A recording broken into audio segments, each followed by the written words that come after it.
आचार्य श्री सूर्यनारायण दास जी महाराज आचार्य जागनी पीठ महामंगलपुरी धाम के आधार वक्तव्य से महामती प्राणनाथ जी की वाङ्मय और उनकी दार्शनिक व्यापक दृष्टि हमारे सम्मुख स्पष्ट हुई। महामती प्राणनाथ जी का जन्म जामनगर गुजरात में 1618 ईस्वी में हुआ था और उनका शरीर छूटा बुंदेलखंड में, पन्ना में, और वहीं पर उनकी समाधि है। और उनके जो शिष्य पन्ना में उनके जो शिष्य थे वो राजा छत्रसाल थे, महाराजा छत्रसाल थे। तो महाराजा छत्रसाल ने इस परंपरा को फिर आगे बढ़ाया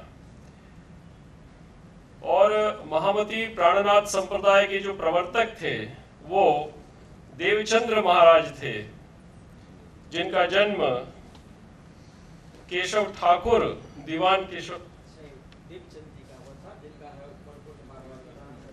मारवाड़ में हुआ था। और इनके शिष्य थे महामती प्राणनाथ जी और उनके शिष्य थे राजा छत्रसाल। तो ये तीन परंपराएं हमारे यहाँ विगत 400 वर्ष की प्राप्त होती हैं, लेकिन वाङ्मय का प्रणयन करने का श्रेय जाता है महामती प्राणनाथ जी को और प्रवर्तन का श्रेय जाता है देवचंद्र महाराज जी को। महामती प्राण संस्थापक देवचंद्र महाराज जी और प्रवर्तक हुए महामती प्राणनाथ जी, और इसके बाद इस परंपरा को आगे ले जाने का काम हुआ महाराज छत्रसाल जी के द्वारा।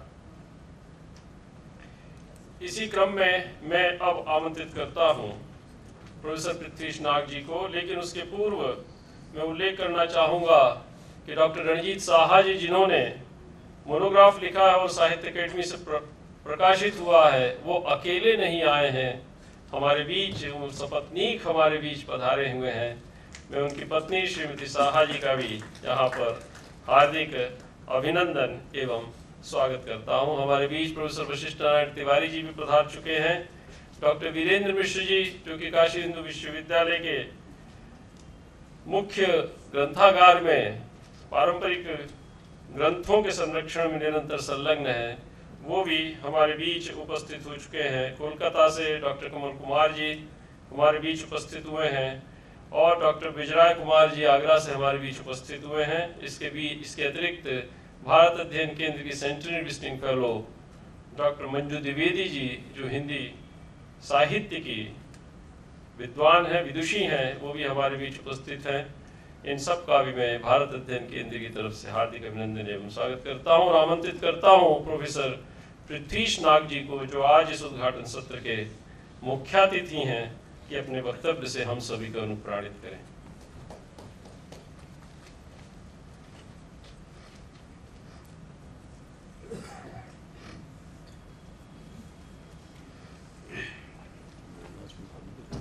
नमस्कार। डॉक्टर नीरज त्रिपाठी जी, आचार्य श्री सूर्यनारायण दास महाराज जी, प्रोफेसर रेवा Prasad Dwivedi ji, professor Kailash Narayan Tiwari ji, professor Rakesh Kumar Upadhyay ji, professor Anil Jain ji, doctor Muralidhar Dwivedi ji, doctor Kailash Nath Tiwari ji, professor Awadhesh प्रधान जी, प्रोफेसर शिव कुमार द्विवेदी जी, देश विदेश से आए हुए अधिवागीगण और महामती प्राणनाथ के अनुयायीगण। मैं भारतीय अध्ययन केंद्र जब से इस्टेब्लिश हुआ तब से इसके बारे में बड़े ध्यान से मैं खबरों में पढ़ता था कि ये क्यों इस्टेब्लिश हुआ, क्या इसका ऑब्जेक्टिव है और किस दिशा में ये जा रहा है। बगल की यूनिवर्सिटी में था तो मेरे लिए संभव था कि इन सब चीज़ों का भी ध्यान रखूँ मैं। आज इस प्रोग्राम में आने का मुझे सौभाग्य मिला और जब निकटता से ये जानने का मौका मिला कि क्या यहाँ के एक्टिविटीज़ हैं।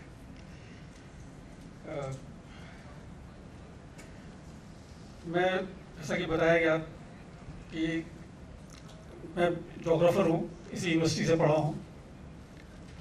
मेरा प्रोफेशन कार्टोग्राफी रहा है, मैप बनाना। इस समय मैं department of civil engineering, Indian institute of technology BHU में हूँ, विजिटिंग प्रोफेसर। हिंदी साहित्य से कोई लेना देना नहीं है मुझे, दूर दूर से लेना देना नहीं है। और मुझको मुख्य अतिथि बनाया गया तो मुझे अब जस्टिफाई करना है कि इस विषय में मैं किस तरह से इसको कंट्रीब्यूट कर सकता हूँ कि नहीं। बंधुगण, 2005 के आसपास मुझसे भारत सरकार ने कहा कि आपको जो है कल्चरल हेरिटेज एटलस इंडिया का बनाना है,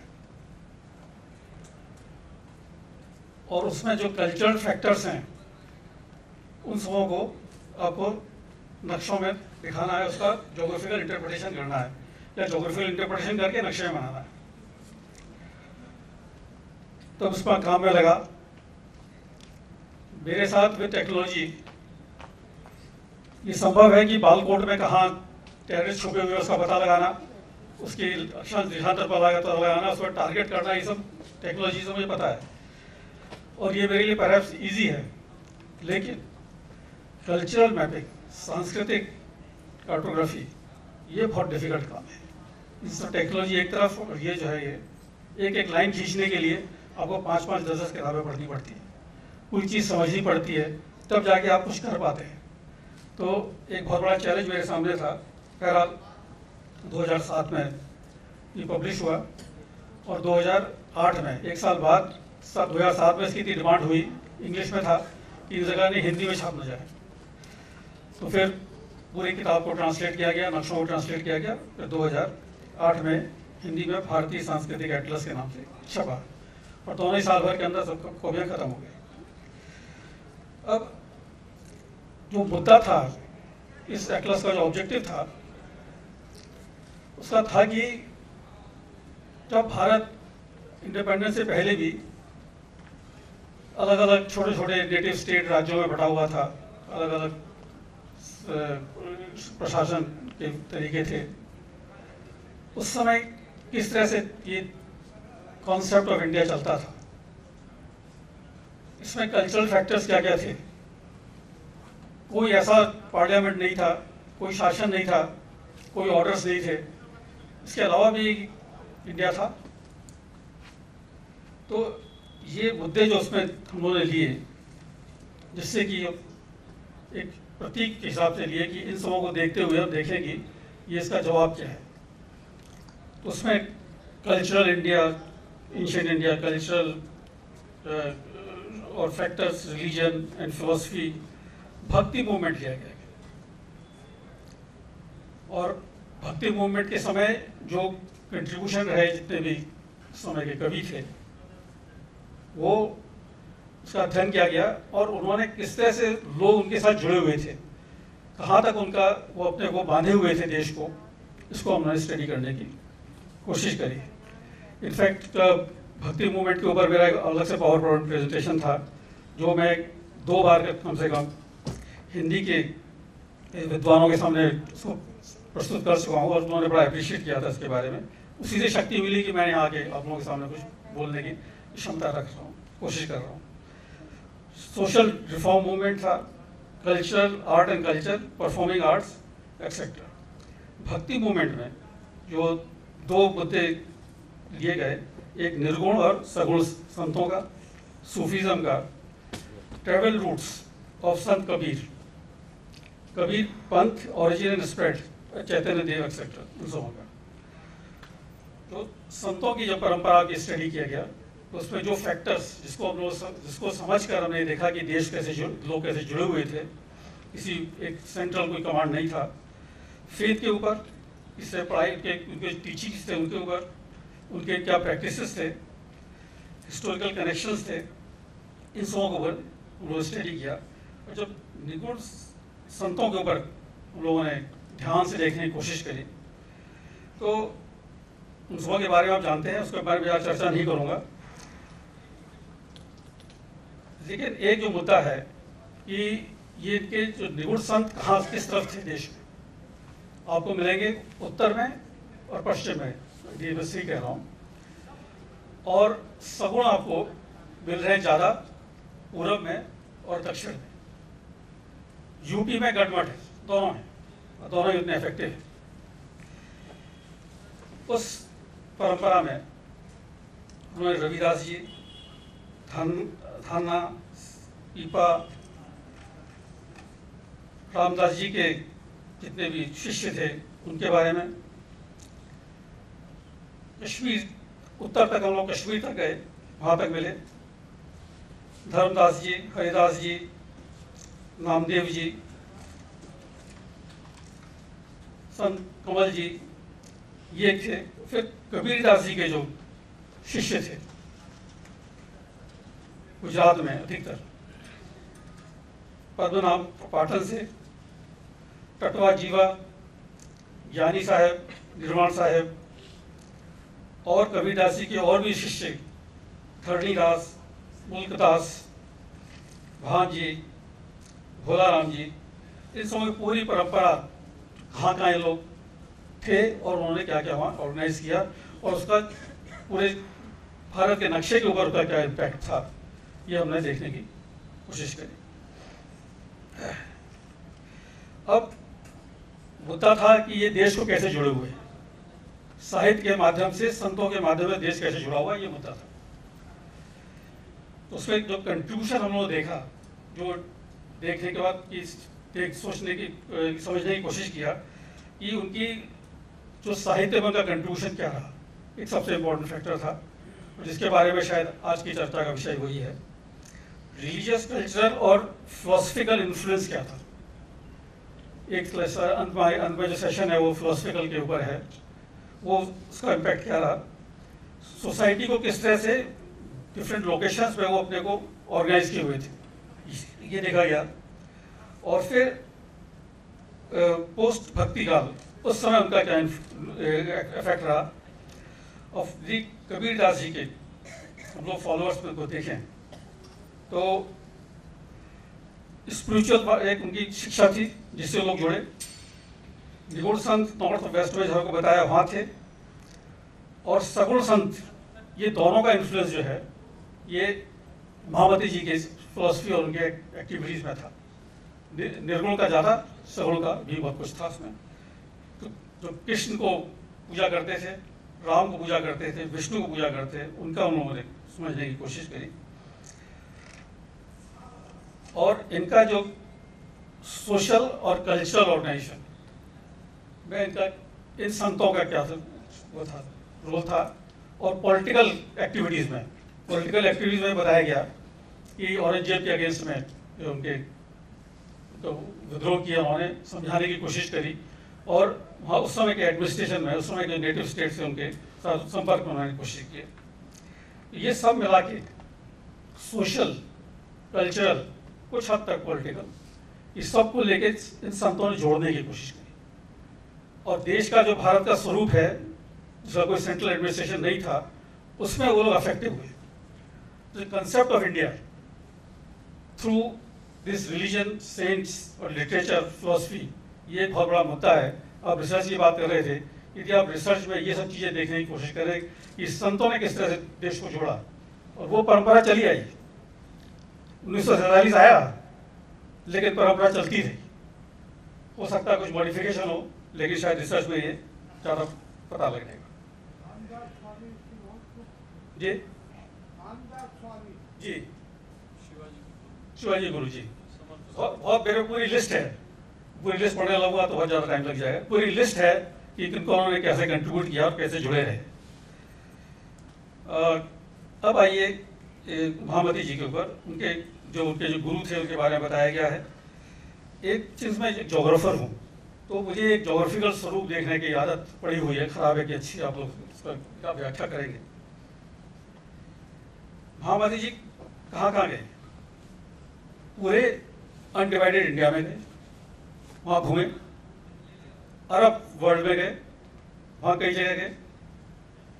ओमान, इराक, ईरान, यहाँ भी गए। इनका जो क्षेत्र था, वो क्षेत्र आप कंपेयर कीजिए, कबीरदास जी कहाँ गए और गुरु नानक जी कहाँ गए। कबीरदास जी कहाँ गए? Mecca, Medina, Mosul, Baghdad, Basra, Shiraz, Bukhara, Kandahar, Kabul. नहीं, खुद गए। हाँ, कभी शरीर गए तो हम लोग एविडेंस मिलता है यहाँ गए थे। इसमें कुछ कंट्रोवर्सी भी है कि सही में गए थे कि नहीं गए थे या कहाँ तक गए थे, लेकिन जो मिलता है हम लोग को लिटरेचर में एविडेंस, उसमें इस हिसाब से जैन साहब बताएंगे ठीक से कहाँ गए। Guru Nanak ji Mecca, Medina, Baghdad, Tehran, Herat, Kandahar, Kabul, Peshawar, ये तीनों जो भ्रमण किया वो ऑलमोस्ट एक ही क्षेत्र को कवर करके उन्होंने किया। ओमान के बारे में कुछ बताऊंगा मैं, क्योंकि ओमान में मैं था। ओमान का जो कैरेक्टर है उससे आपको कुछ आइडिया होगा कि ओमान में रह के किस तरह से उनके ऊपर इन्फ्लुएंस रहा होगा। मस्कट, ओमान, पहले वो एरिया जो है वो मस्कट के नाम से जाना जाता था, बाद में ओमान का देश का नाम हुआ, मस्कट शहर का नाम हुआ। और ओमान का एक हिस्सा था जंजीबार, उसका एक और हिस्सा था ग्वादर, जो कि पाकिस्तान और ईरान के बीच में पोर्शन है, उसमें पाकिस्तान के अंदर है। यूएई का एरिया क्रूशियल स्टेट, ओमान का क्रूशियल स्टेट माना जाता था। उस समय यूएई के 4-7 जो है वो हैं एमिरेट्स हैं। उस जगह हिंदू ट्रेडर्स थे, जो फाइनेंसर थे, गुजराती लोग थे, वो फाइनेंस किया करते थे मगे चीफ्टेंस को और राजाओं को। लोकल मुस्लिम चीफ भी थे, सुन्नी। 40 किलोमीटर ईरान, शिया भी वहाँ थे। जंजीबार भी ओमान का हिस्सा था, तो अफ्रीकन भी वहाँ थे। इसके अलावा जो इंडिया से गए, देश से गए, स्पेशली गुजरात कोस्ट से गए और सूरत से गए, उनमें हमदियाज, इस्लामियाज, खोजाज थे। एक छोटा सा देश जिसका जो साइज है वो वेस्ट बंगाल के साइज का है, उसमें इतनी कॉम्प्लेक्सिटी थी, कई धर्म, कई शेड, धर्मों के कई शेड। इमामेत का वहाँ रूल चलता था, वहाँ नवाब तो नहीं थे, वहाँ सुल्तानों का रूल बाद में आया, इमामेट वह शासन करते थे। इनका इफेक्ट वहाँ रहा।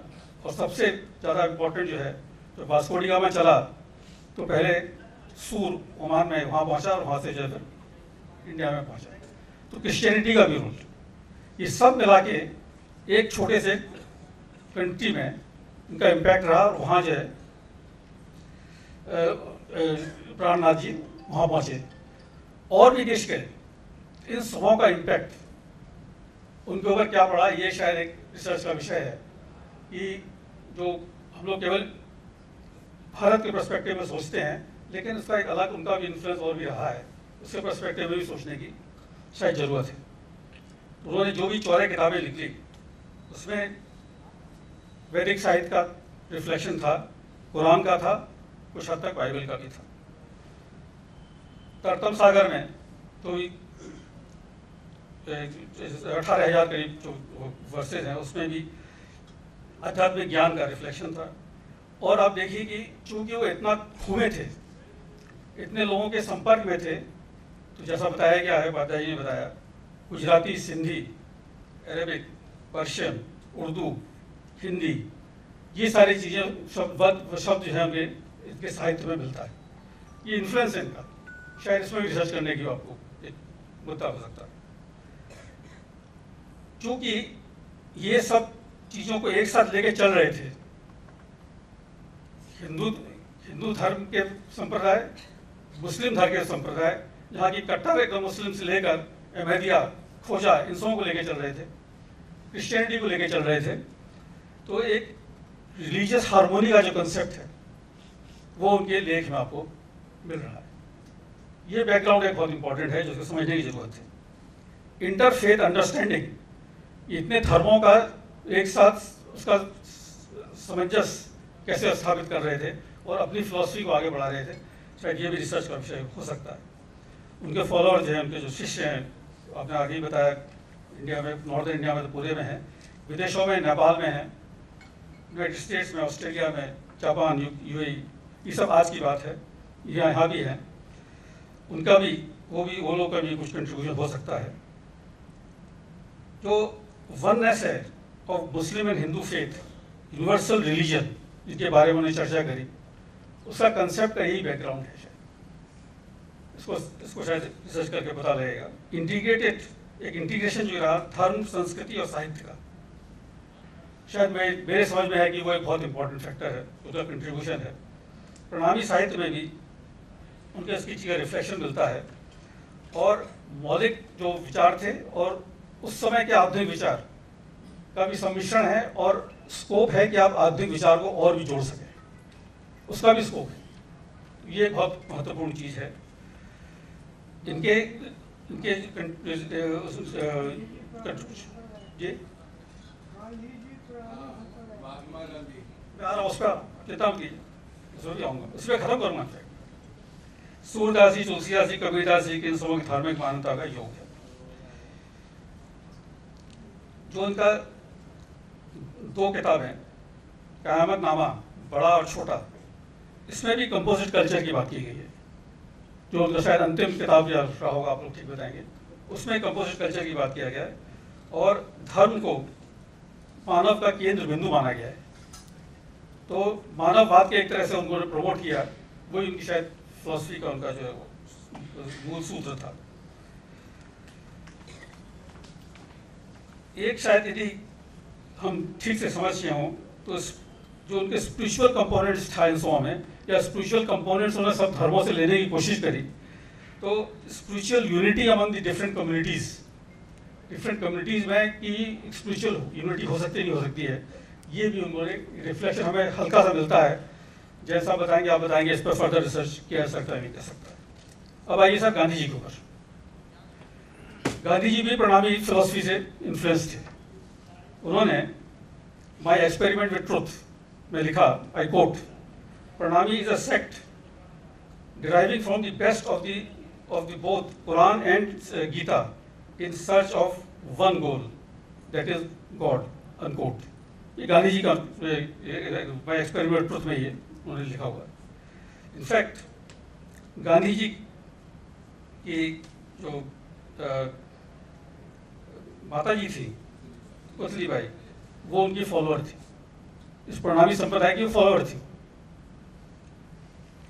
यदि मैं कंक्लूजन में कहना चाहूँ तो बहुत सी चीज़ें, बहुत सी जो गांधी जी के अप्रोचेज हैं, पॉलिटिकल हो, फिलोसफिकल हो, सोशल हो, कल्चरल हो, और प्रणामी फिलॉसफी के बहुत सारी चीज़ें सिमिलरिटी मिलती हैं। सर सिमिलरिटी को कितना सिमिलर है गांधी फिलॉसफी, प्रणामी फिलॉसफी, इसमें भी शायद रिसर्च करने की जरूरत है। यदि आप कोई बेसिस समझने की कोशिश करें, शुरू के इनिशिएटिव्स हैं जो आजकल हम लोग कल्चरल नेशनलिज्म की बात करते हैं या स्पिरिचुअल नेशनलिज्म की बात करते हैं, तो उनकी उसका शुरुआत जो है वो हमें लगता है कि प्रणामी फिलॉसफी से ही है, और उसको हम लोग ठीक से लोग ट्रेस करें, स्टडी करें, तो हम लोगों को इस देश को एक दूसरी दिशा देने में बहुत सहयोग मिलेगा। आप लोगों ने बुलाया, कुछ कहने का मौका दिया, बहुत बहुत धन्यवाद।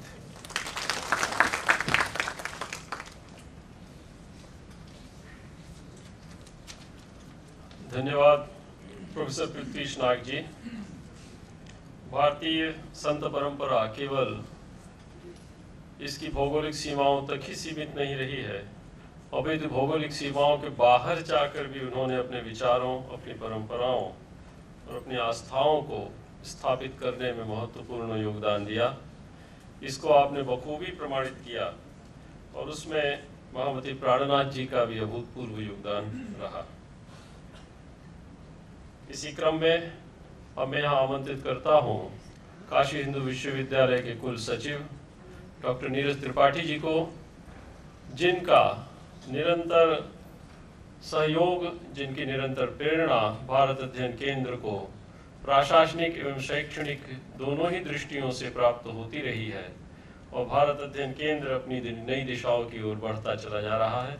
आज वो हमारे निमंत्रण को स्वीकार कर उद्घाटन सत्र की अध्यक्षता कर रहे हैं। मैं उनको आमंत्रित करता हूं कि वे अपने अध्यक्षीय उद्बोधन से हम सभी को अनुप्राणित करें।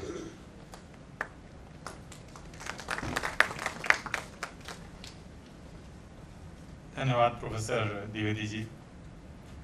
इस 2 दिवसीय अंतर्राष्ट्रीय संगोष्ठी के उद्घाटन सत्र के अवसर पर मंचासीन मुख्य अतिथि प्रोफेसर पृथ्वी नाग जी, आचार्य सूर्य नारायण दास जी, प्रोफेसर अनिल जैन जी, प्रोफेसर राकेश कुमार उपाध्याय जी, सभागार में उपस्थित हम सबके परम आदरणीय आचार्य रेवा प्रसाद द्विवेदी जी एवं अन्य सम्माननीय विद्वज्जन, प्यारे विद्यार्थी जी, मैं इस संगोष्ठी की अध्यक्षता के लिए आयोजकों द्वारा आमंत्रित किए जाने पर उन्हें हार्दिक रूप से धन्यवाद देता हूं और मैं यह अंतःकरण से कामना करता हूं कि उनका ये प्रयास सफल रहे। जैसा कि आप सभी जानते हैं, इस 2 दिवसीय संगोष्ठी का विषय है संत साहित्य और महामती प्राणनाथ तथा इस संगोष्ठी के आयोजन का उद्देश्य है मध्ययुगीन संत परंपरा के पुरोधा महामती प्राणनाथ के विचारों और उनके सामाजिक जीवन दर्शन को इस क्षेत्र के लोगों से परिचित कराना। मैं अंतःकरण से कामना करता हूं कि यह संगोष्ठी अपने इस उद्देश्य में सफल हो। कहने की आवश्यकता नहीं है कि भारत अध्ययन केंद्र का यह उद्देश्य ही है कि देश में विद्यमान पारंपरिक ज्ञान को लोगों के सम्मुख लाना और इसमें और परिष्कार करना। तो आयोजकों का यह प्रयास निश्चित रूप से प्रशंसनीय है। भारत सदैव से ही धर्मपरायण और आध्यात्म उन्मुख देश रहा है। धर्म और आध्यात्म तो जैसे इसकी रगों में ही बसे हैं। आज से बहुत पहले स्वामी विवेकानंद ने कहा था कि इस देश में किसी कार्य को सार्थक रूप से पूर्ण करने के लिए यह आवश्यक है कि इसे धर्म या अध्यात्म से जोड़ा जाए। ऐसी परिस्थितियों में मार्गदर्शन के लिए गुरु की आवश्यकता होती है। संत कवि तुलसीदास जी ने भी कहा है कि बिन गुरु होहि न ज्ञान। जीवन जीने की सही राह खोजने के लिए जिन 2 चीजों की आवश्यकता है वह है गुरु और समर्पण। इसी मार्गदर्शन के सामाजिक प्रयोजन को पूर्ण करने के लिए भिन्न भिन्न समय में भिन्न भिन्न स्थानों पर संतों का आविर्भाव हुआ है, जिन्होंने अपने आदर्शों और अपने आचरण से लोगों को जीने का सद्मार्ग दिखाया है तथा अपनी आगामी पीढ़ियों के लिए अपने विरचित साहित्य भी छोड़ रखा है। महामती प्राणनाथ जी इसी संत परंपरा के एक उज्जवल कड़ी हैं। गुजरात के जामनगर जिले में 6 सितंबर 1618 को जन्म लिए इस तपस्वी के विचारों और आदर्शों से देश का एक बहुत बड़ा भूभाग भले ही परिचित न हो, पर इस कारण से उनकी व्यापकता और गहराई में कोई कमी नहीं है।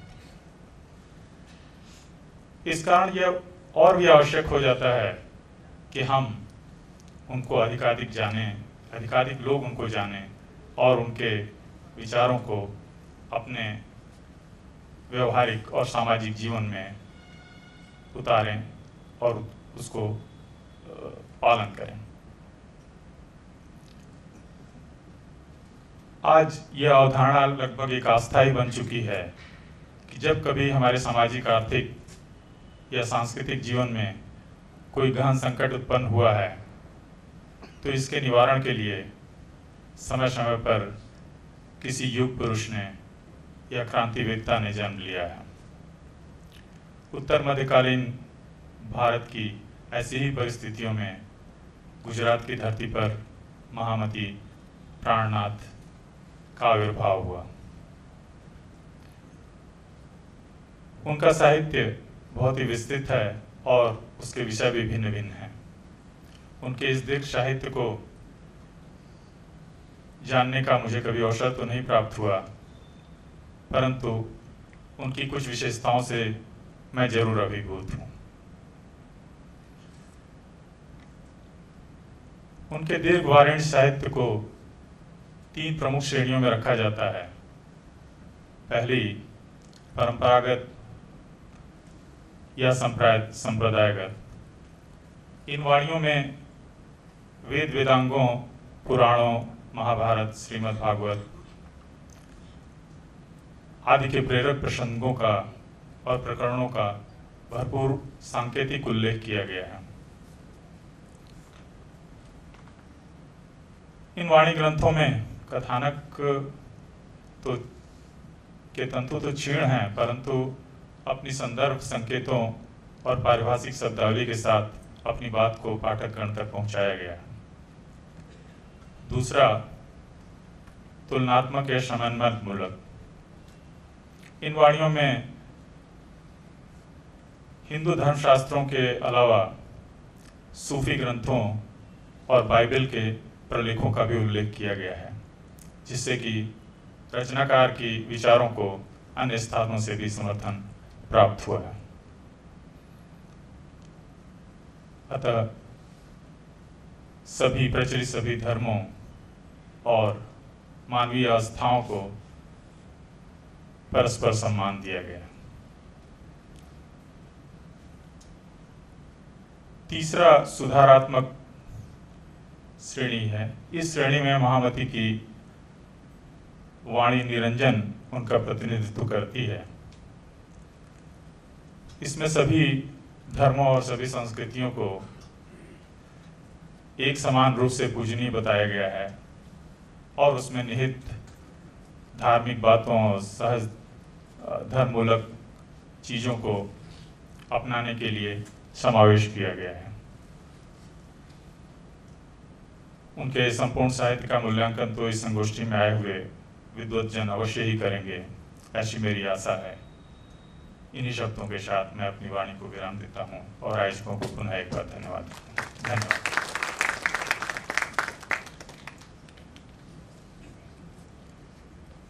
धन्यवाद डॉक्टर नीरज त्रिपाठी जी। आपके अध्यक्षीय उद्बोधन से महामती प्राणनाथ जी का जो संपूर्ण वाङ्मय है वो सार रूप में हमारे बीच उपस्थित हुआ। सगुण भक्ति और निर्गुण भक्ति की जो परंपराएं हैं उनको रामाश्रमी, कृष्णाश्रयी और निर्गुण को ज्ञानाश्रयी और प्रेमाश्रयी इन 2 भागों में व्यक्त किया जाता है। और प्रणामाश्रयी संप्रदाय जो आपने प्रवर्तित किया वो 5वां संप्रदाय भक्ति संप्रदाय का माना जाता है। जिस वाङ्मय को आपने यहाँ प्रस्तुत किया संक्षेप में, मैं समझता हूँ कि वो इस परंपरा को और दृढ़ करता है। इसी क्रम में मैं आमंत्रित करता हूँ प्रोफेसर अनिल जैन जी को, जो कि आयोजन समिति के अध्यक्ष भी हैं और महामती प्राणनाथ साहित्य परिषद के भी अध्यक्ष, कि वे उपस्थित हों, धन्यवाद ज्ञापित करें और उसी क्रम में संक्षेप में अपने विचार भी संत महामती प्राणनाथ के संबंध में प्रस्तुत करें।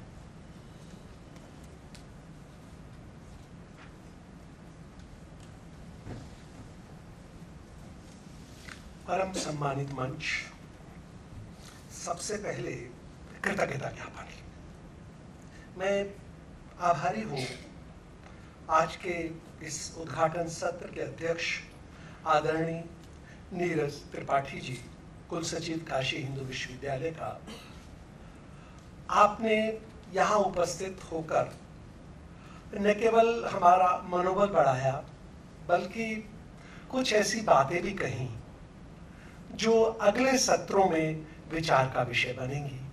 आपने संकेत किया कि बड़ा रचनाकार शायद वो होता है या बड़ा विचारक वो होता है जो अपने युग का अतिक्रांत करता है। मध्य युग में पैदा होकर महामती प्राणनाथ कैसे आज भी प्रासंगिक हैं।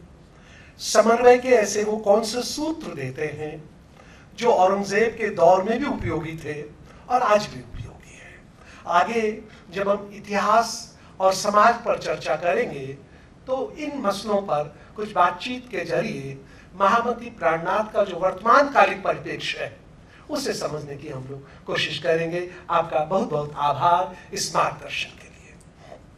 मैं आभारी हूं डॉक्टर पृथ्वीश नाग जी का, पूर्व कुलपति महात्मा गांधी काशी विद्यापीठ बनारस का। ज्ञान के क्षेत्र में आभार व्यक्तियों का तो होता ही है, पर मुझे लगता है कि इस काशी में आभार ज्ञान का होता है। ज्ञान के प्रति जब हम सम्मान व्यक्त करते हैं तो एक तरीका आभार का तरीका है। आप जब बात अपनी कह रहे थे तो मैं हिंदी का अध्येता, जब आप बार बार कह रहे थे कि आप ज्योग्राफी के हैं, तब लग रहा था कि आप ज्योग्राफी के हैं।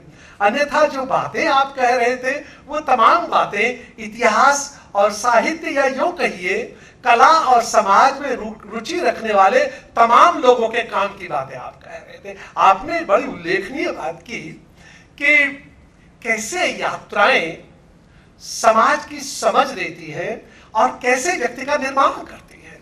नानक 84 शहरों की यात्रा कर उदासियां करते हैं। कबीर के बारे में थोड़ा मसला विवादास्पद है, कबीर के विशेषज्ञ बैठे हैं, क्योंकि उनका कहना है कि कबीर की यात्राओं के अंतर साक्ष्य दुर्बल है, क्षीण है। दादू यात्रा करते हैं। नामदेव धुर पंढरपुर से पंजाब घूमड़ पहुंचते हैं, वारकरी करते हैं।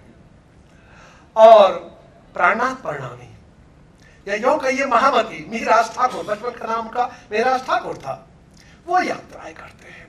उनकी जिन यात्राओं का आपने जिक्र किया, इतिहास और ज्योग्राफी और राजनीति की समझ वाले व्यक्ति उन यात्राओं के अपनी तरह से समझेंगे, विश्लेषित करेंगे। मगर एक बात बड़ी साफ है कि मीराज ठाकुर जब वो थे तब अरब देशों की यात्रा करते हैं, तब वो ज्ञान का संचय करते हैं, और जब वो प्राणनाथ बन जाते हैं तो समाज को गति देने के लिए उस अर्जित ज्ञान का उपयोग करते हैं। वो अरब देशों की यात्राएं मीराज ठाकुर की यात्राएं हैं, और जो गुजरात और राजस्थान और फिर हरिद्वार, दिल्ली और अंततः पन्ना की जो यात्राएं हैं वो प्राणनाथ या महामती बन जाने के बाद की यात्राएं।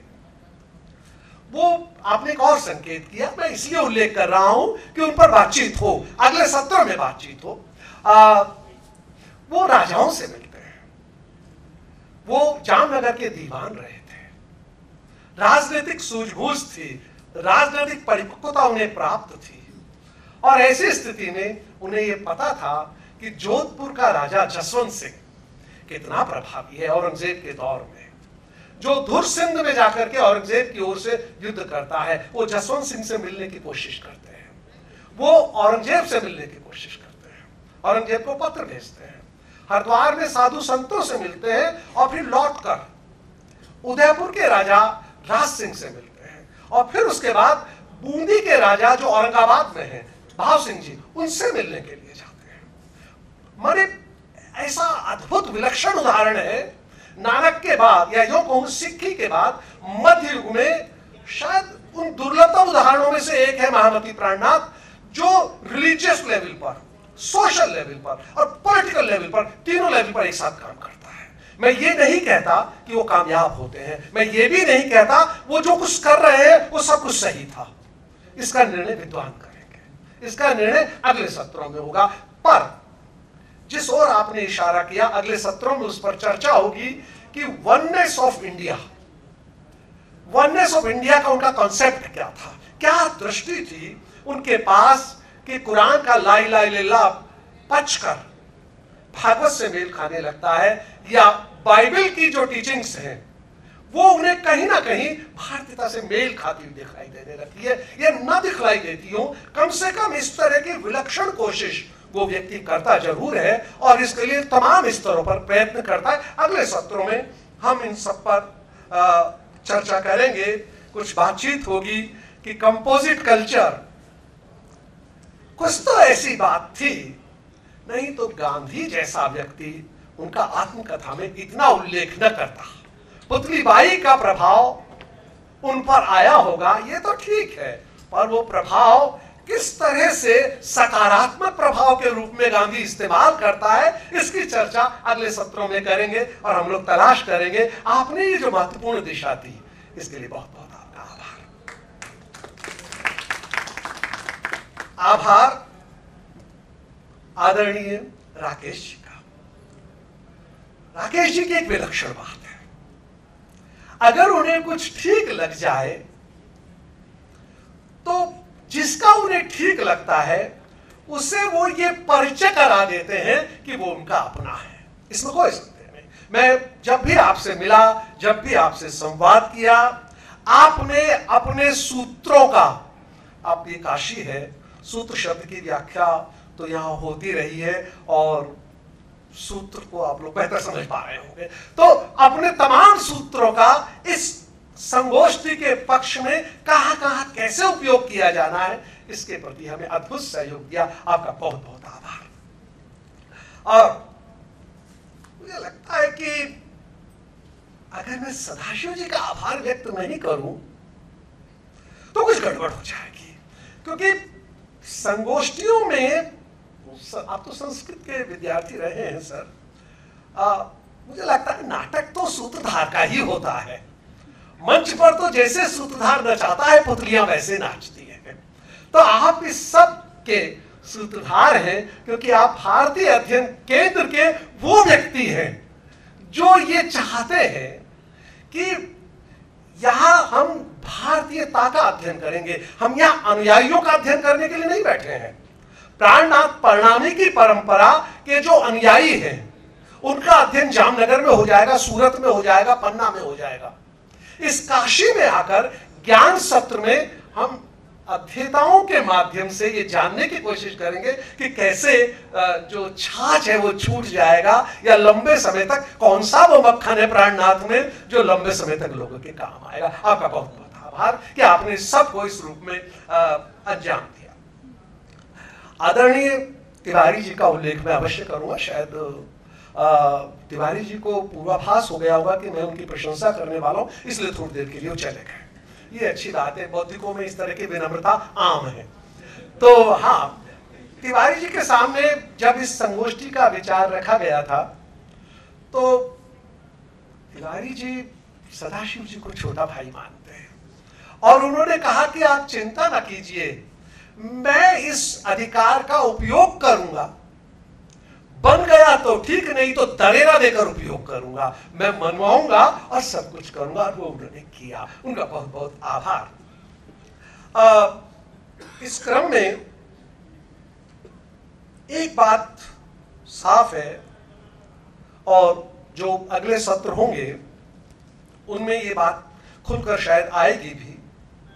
हम ये नहीं चाहते, हम का मतलब महामती प्राणनाथ साहित्य परिषद और भारतीय अध्ययन केंद्र, हम ये नहीं चाहते कि महामती प्राणनाथ ने जो लिखा है वो सब अच्छा लिखा ये यहां कहा जाए। हम सिर्फ ये चाहते हैं कि महामती प्राणनाथ की तमाम रचनाओं में ऐसा कौन सा बिंदु है या ऐसे कौन से बिंदु हैं जो वर्तमान कालिक सामाजिक चुनौतियों का जवाब देने की ताकत रखते हैं, उनकी हम तलाश करें और उनको हम आगे बढ़ाएं। हम ये चाहते हैं। और इसीलिए मैंने कहीं पढ़ा था कि काशी जिसको स्वीकार कर लेती है उसको चुनौती देने की साहस कम लोग कर पाते हैं। तो हम यहां ये इच्छा लेकर आए हैं कि आप जो हमारा अच्छा है कम से कम उसको स्वीकार कीजिए और कहिए कि हाँ, सिर्फ यही अच्छा है। हम उसको आगे डेवलप करेंगे, क्योंकि अकेले महामती प्राणनाथ हमारे पास नहीं है, बल्कि उनकी परंपरा का आगे भी लिखा गया साहित्य है। लालदास का बीतक है, जो इतिहास का अद्भुत डॉक्यूमेंट है, जिस पर लोगों का ध्यान ही नहीं गया है। बिल्कुल सर, बिल्कुल बिल्कुल ठीक कह रहे हैं सर कि ये आप बिल्कुल ठीक कह रहे हैं कि आम का दरख्त एक दिन में तैयार नहीं होता, 20 साल मिट्टी की ताकत को अपने में संजोता है, तब कहीं आम पैदा होता है। हम उसकी भी तलाश करेंगे। आप सबका जो विद्वत समाज यहाँ बैठा हुआ है, उस सबका व्यक्तिशय नाम में इसलिए नहीं लेना चाहूंगा कि उससे मेरे अज्ञान का पर्दाफाश हो जाएगा कि बहुत लोगों को मैं नाम ही नहीं जानता हूं। इसलिए आप सबका आभार। और अंततः आभार आदरणीय आचार्य जी का, सूर्य नारायण दास जी का, कि जब ये बात हमने उनसे कही कि देखिए हमारा और आपका दिखलाई देने वाला रास्ता तो अलग अलग है, क्योंकि आप धर्म परंपरा से आते हैं, हम एकेडमिक्स की परंपरा से आते हैं, और तब आपने ये कहा कि आप इस एकेडमिक्स की परंपरा को आगे बढ़ाइए, धर्म की परंपरा को तो मैं बढ़ा लूंगा, और इस एकेडमिक्स को जहां जहां जिन जिन स्तरों पर हम विकसित कर सके वो कोशिश आप तलाश कीजिए। और ये जो काशी में आकर हम लोग इस पर बातचीत करने की कोशिश कर रहे हैं, ये आपकी सत प्रेरणा का परिणाम है। हमारी योजना भी है ये कि हम इस तरह की संगोष्ठियां करें और उस तरह महामती के साहित्य को जो तुलनात्मक रूप से अपरिचित है या कम परिचित है उसे लोगों तक पहुंचाएं। और ये भी हमारी कोशिश है कि जो मैन्युस्क्रिप्ट्स में कुछ साहित्य रह गया है या मैन्युस्क्रिप्ट्स को छापने में हमसे जो भूलें हो गई हैं उनका भी परिष्कार विद्वत समाज करे। हम प्रकाशित भी करेंगे, हाँ, इस तरह की पांडुलिपियों को हम प्रकाशित भी करेंगे, या पांडुलिपियों के प्रकाशन में हमसे जो भूल हो गई है उसे संशोधित भी करेंगे। ये आपकी बड़ी योजना है। और यहाँ मैं अपनी बात को विराम देते हुए आप सबका आभार व्यक्त करूंगा कि आपने यहाँ मौजूद रहकर हम सब लोगों को उद्घाटन सत्र में कम से कम मुझे ज्यादा देर तक सुना और हौसला अफजाई की। बहुत बहुत शुक्रिया, बहुत बहुत धन्यवाद।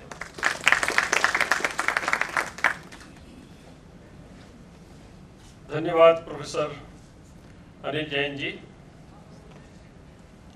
इस उद्घाटन सत्र के अनंतर प्रथम शैक्षणिक सत्र का प्रारंभ होगा, जिसका विषय है संत साहित्य और महामती प्राणनाथ, ऐतिहासिक एवं समसामयिक संदर्भ। इसकी अध्यक्षता करेंगे डॉक्टर रणजीत साहा, जो साहित्य अकादमी से हमारे बीच उपस्थित हुए हैं। इसमें नेपाल संस्कृत विश्वविद्यालय काठमांडू के प्रोफेसर काशीनाथ न्योपानी जी, हिंदी विभाग राजस्थान विश्वविद्यालय सूरत के पूर्व विभागाध्यक्ष प्रोफेसर अनिल जैन जी, और इतिहास विभाग काशी हिंदू विश्वविद्यालय के डॉक्टर ताबिर कलाम जी का विशिष्ट वक्तव्य होगा। संपूर्ण उद्घाटन सत्र के अनंतर 15 मिनट का जलपान का अवकाश। उसके बाद पुनः मैं निवेदन करूंगा सभी प्रतिभागियों से और सभी विद्वानों से कि जलपान करने के उपरांत पुनः इस सभागार में उपस्थित हों, जिससे कि हम आज हमारे बीच उपस्थित डॉक्टर रणजीत साहा जी के नेतृत्व में इस वाङ्मय पर अपना वैचारिक सत्र प्रारंभ कर सकें।